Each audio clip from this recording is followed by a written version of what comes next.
On May 1st, 1945, after 6 long and grueling years filled with stories of torture and insanity, mankind's darkest era finally reached its chilling end. The World War concluded, and the Nazis faced the retribution they deserved. But what about the sole perpetrator, Adolf Hitler? Historians have chronicled the course of World War II, yet the mystery of Hitler's death remains. Did he truly die in his bunker?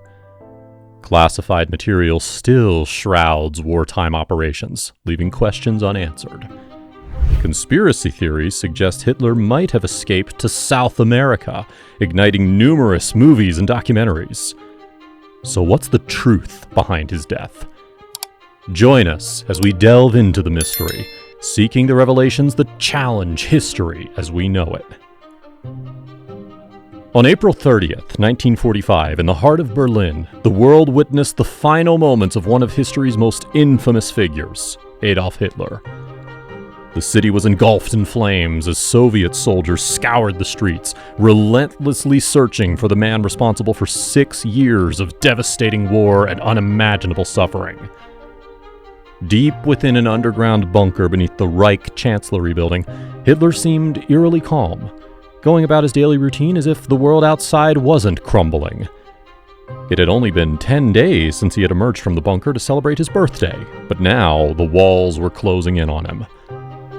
On April 29th, the day before his demise, Hitler had completed his will and last political testament. He had also married Eva Braun, his longtime mistress, perhaps seeking some semblance of normalcy amidst the chaos. However, news of Mussolini's death in Italy had reached them, adding to the growing sense of doom. As the sun began to set on April 30th, Hitler and Eva Braun faced their fate. In a quiet moment, with the distant sound of Russian artillery growing louder, he took his own life, choosing to end it all by shooting himself. Eva, too, made the fateful decision to take a cyanide capsule, as they knew there was no escaping the inevitable. The once mighty dictator, who had spewed hatred and fueled a war of unfathomable destruction, was now gone. The remaining staff in the bunker bid their final farewells as the world outside continued to crumble. In the aftermath, the bodies were burned in the courtyard, and Hitler's funeral marked a grim end to the Third Reich. The war was drawing to a close, but the horrors of Hitler's reign would forever haunt humanity. In a thrilling quest to solve the mystery of Hitler's death, British historian Hugh Trevor Roper embarked on a fascinating journey. His mission was to uncover the truth about what happened in those final days of the evil dictator. This remarkable tale is told in his famous book, The Last Days of Hitler. Back in June 1945, Trevor Roper, who had been a British intelligence officer during the war, was given an extraordinary task. He had to prove that Hitler had died in his underground bunker. But here's the twist. Trevor Roper was actually an expert in 16th and 17th century British history, not World War II or German history. So it was quite a surprise that he was chosen for this important job. Undeterred by the challenge, Trevor Roper dived into his investigation with determination. However, he faced some hurdles along the way. He had just 10 days to complete his research, and he couldn't speak or read German, which was quite essential for the task at hand. To gather information, Trevor Roper relied on summaries of interviews conducted by American intelligence officers. These interviews were with people who claimed to have been with Hitler in his bunker during the last week of April 1945. But there was a catch. He didn't have access to Nazi prisoners held by the Soviets, and it's unclear whether he spoke to any of the alleged witnesses. The accounts of these witnesses were all over the place, causing confusion. Some said Hitler died on one day, others claimed it was a different day. And the causes of death? Well, they ranged from natural causes to poisoning or even suicide. It was quite a puzzle to put together. But Trevor Roper was up to the challenge. He carefully pieced together the various testimonies to create a narrative about Hitler's death. His goal was to show that Hitler had died in the bunker, and he did so with skill and ingenuity. Now, the Allies had a vested interest in this version of events. They wanted the Germans to believe that Hitler was truly gone to prevent any hopes of a Nazi resurgence. It was crucial to show that Hitler had died like a coward, erasing any chance of the Nazis spreading false stories, like they did after Germany's defeat in World War I. There was another reason why the Allies wanted Hitler dead. It was called Operation Sunrise. Hitler's retreat in the picturesque Bavarian mountains, Berchtesgaden, was not just a vacation spot. It was a key location for the Nazi government, with top officials also having homes there. But what lay hidden beneath the beautiful landscape was even more intriguing. A vast network of tunnels, stretching for miles, had been built beneath Hitler's eagle's nest. These tunnels were like an underground city, with a massive 240,000 square foot command center. It was designed to be a fortress, a safe haven where the Nazis could continue their fight if Berlin fell. As the war approached its end, the Allies were determined to dismantle the Nazis' plans. In March of 1945, the Office of Strategic Services, or OSS, the forerunner of the CIA, initiated Operation Sunrise. It was a series of secret negotiations between Allen Dulles, a key intelligence figure, and Waffen-SS General Karl Wolff. Operation Sunrise had two main goals. First, they aimed to negotiate the surrender of Army Group C, which was responsible for defending northern Italy. But there was more to it. Army Group C also had a dark and hidden role. They were the ones in charge of manning the Nazi secret Alpine redoubt in Berchtesgaden. The negotiations were not without their challenges. General Wolff wasn't even authorized to negotiate with the Allies, adding an air of intrigue to the whole operation. The OSS files on these talks, now with the CIA, still hold many mysteries, leaving historians curious about the full extent of what happened. However, Operation Sunrise was a success. The surrender of Army Group C on May 2nd, just 5 days before Germany's official surrender, dealt a decisive blow to the Nazis' grand plans. The dream of using Berchtesgaden as a mountain fortress was shattered, and the fate of the Third Reich was sealed. This is where the conspiracy theories surrounding Hitler's final days take a thrilling turn. Among the various versions circulating, one intriguing story suggests that General Karl Wolff, a prominent figure in the Nazi regime, used cunning tactics to manipulate Hitler. Wolff allegedly convinced Hitler that he was secretly negotiating an anti-Soviet alliance with the Western Allies. According to this tale, the deal would put a stop to hostilities on the Western Front, allowing both Allied and German forces to join hands and prevent further Soviet advancements. Now, you might wonder why Hitler would fall for such a scheme. Well, it turns out that even in his final days, he clung to delusional fantasies of creating a rift between the Western Allies and the Soviets. He believed that if he played his cards right, he could outmaneuver his enemies and emerge victorious. Another twist in the conspiracy unfolds when we hear that Hitler's safe passage out of Germany was reportedly part of this alleged agreement. This intriguing twist might have come from General Wolff himself, or perhaps the Soviets added it to the mix. However, historical records from the Allied side of the negotiations don't mention anything about this particular aspect of the deal. Now wait, because there's more to this captivating saga. In another version, it's said that Hitler himself proposed a bold idea. He suggested forming a strategic alliance with both the Soviets and the Western Allies. His plan involved offering the remaining German military forces to whichever side agreed first. Together, they would join forces and push either the Western Allies or the Soviets out of the territories they controlled. It was a daring plan, echoing the earlier negotiations between the Nazis, the British, and the French against the Soviets, which resulted in the infamous Molotov-Ribbentrop Pact in 1939. While it's not surprising that Hitler's fertile imagination concocted such scenarios, there's a lack of concrete evidence to prove that these discussions indeed took place. As these intricate negotiations unfolded, the Soviet leader, Joseph Stalin, got wind of the secret talks. He demanded that a Soviet representative be included in the discussions. However, this proposition did not sit well with General Wolf. In fact, he threatened to abandon the negotiations altogether if the Soviets were allowed to join in. As the year marched on towards March of 1945, it became increasingly clear that Germany's defeat was inevitable. The once mighty Nazi regime was crumbling, and the end of the war was within sight. At the same time, Joseph Stalin, the leader of the Soviet Union, had grand plans for the territories his armies were liberating. Stalin had no intention of ending the war quickly. He knew that with each passing day of conflict, more and more territory would fall into Soviet hands. From the Kremlin's perspective, extending the war was advantageous, as it meant expanding Soviet influence over Central Europe and beyond.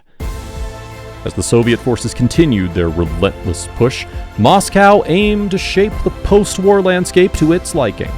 Stalin wanted to organize national governments in the liberated territories that would align with Soviet interests. In this tense and volatile context, the Operation Sunrise negotiations took center stage. After the war, Soviet media sources started spreading a rumor that the Allies had made a secret deal to offer Hitler safe passage. This claim was a matter of concern for the Allies, who wanted to debunk the theory and counter the Soviet narrative. But the mystery of Hitler's death did not end there. Enter Smersh, a real-life organization that sounds like something straight out of a James Bond film.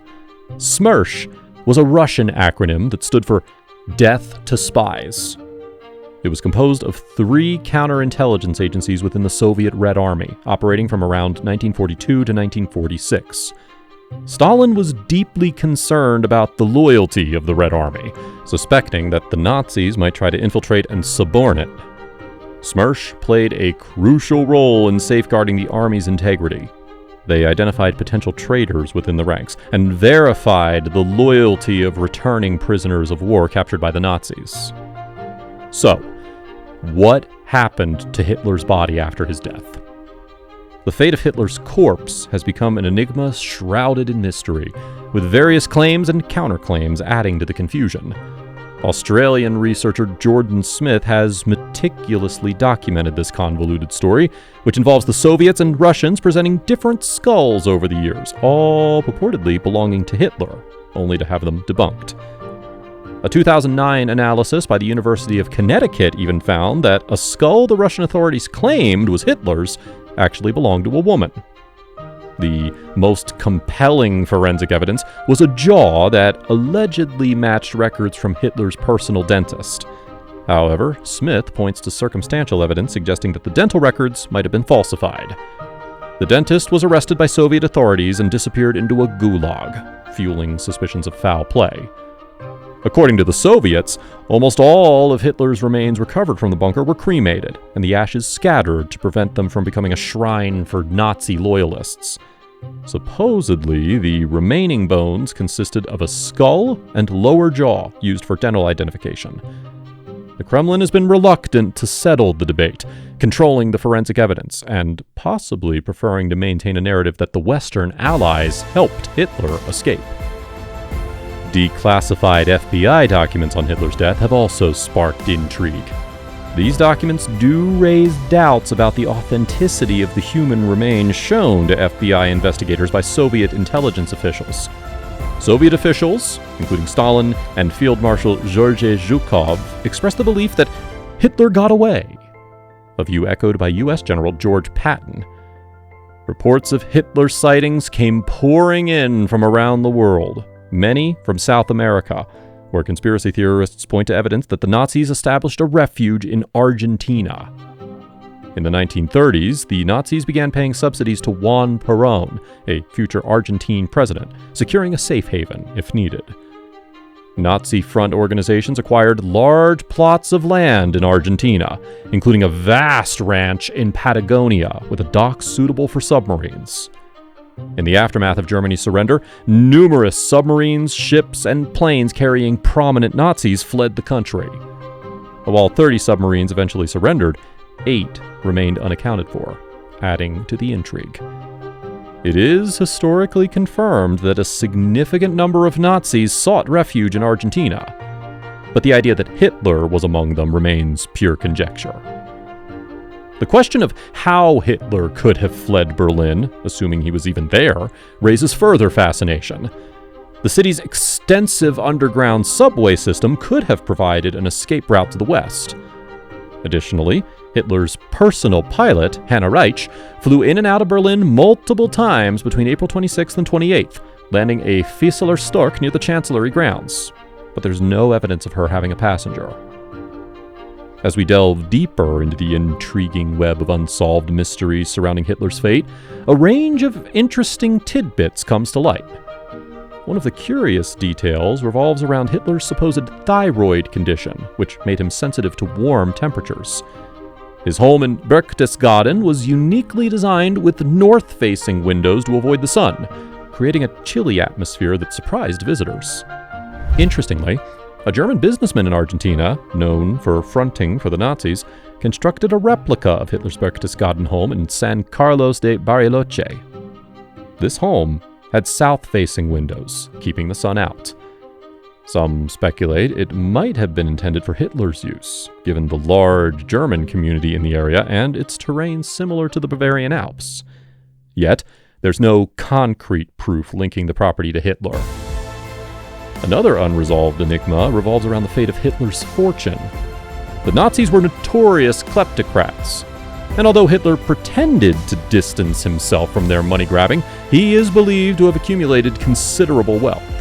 He received royalties from tens of millions of copies of Mein Kampf, printed by the German government, and from the use of his visage on German stamps. However, no trace of this money has ever been found.